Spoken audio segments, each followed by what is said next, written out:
Thierry Ardisson propose ce vendredi 2 juin sur France 3 un documentaire passionnant sur l'âge d'or de la publicité, secteur dans lequel il a fait ses débuts dans les années 1970. Rencontre avec l'animateur. Le temps d'une soirée ce vendredi 2 juin, Thierry Ardisson va ressusciter la publicité après 20 heures sur le service public. À travers un documentaire de France 3 dont il est le narrateur, l'animateur de 74 ans décrypte près de 400 spots cultes débordant de créativité et d'humour. De l'ami du petit déjeuner, l'ami Ricoré à Quand je fais de la purée mousseline, tous ces petits films agissent sur nous comme des madeleines, sourit Thierry Ardisson en fredonnant ses airs célèbres. Sa carrière de publicitaire débute dans les années 1970, époque où tout reste à inventer. Je suis arrivé à Paris à l'âge de 19 ans sans connaître personne et avec 50 francs en poche.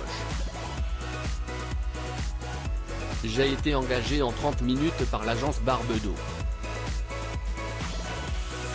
La pub a été ma grande école.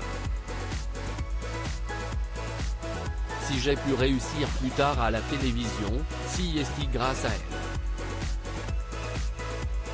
J'y ai appris le sens du concept et du titre, se remémore-t-il pour Télé Loisirs.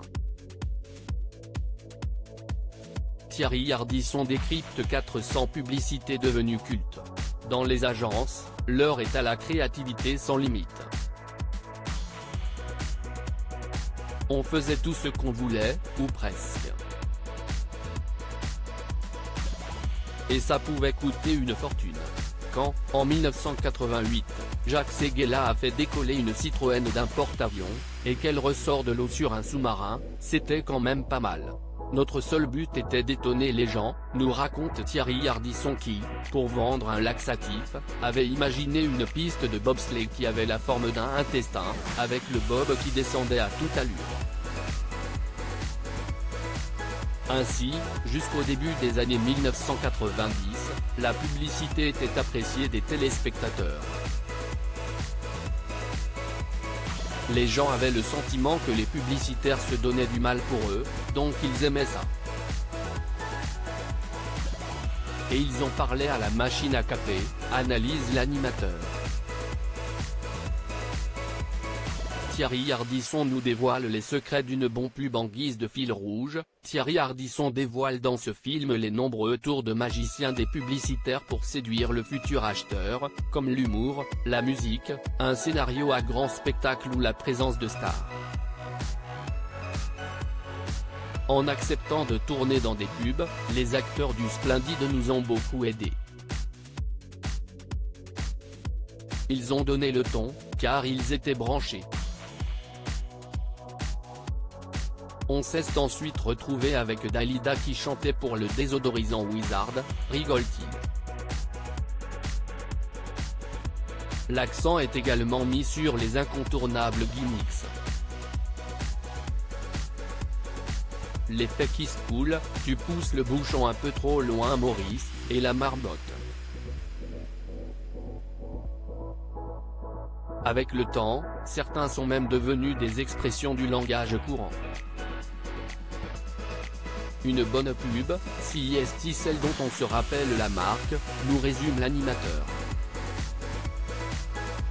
Thierry Ardisson, les pubs n'ont plus vraiment la même qualité créative dès la seconde moitié des années 1990, la publicité vit pourtant une petite crise existentielle.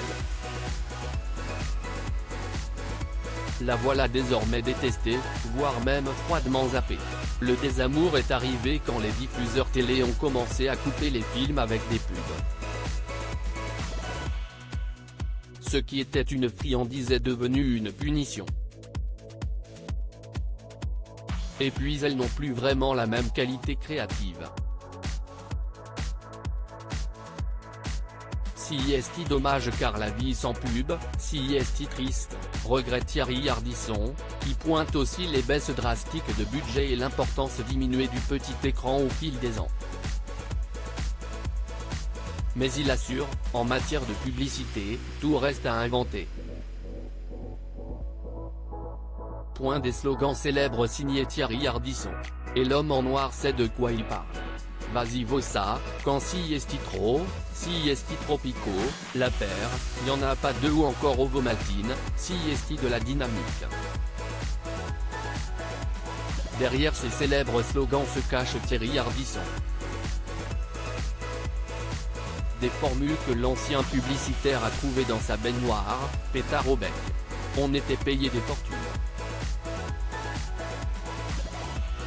J'avais 25 ans et je gagnais 30 000 francs de l'époque par mois, nous dévoile-t-il.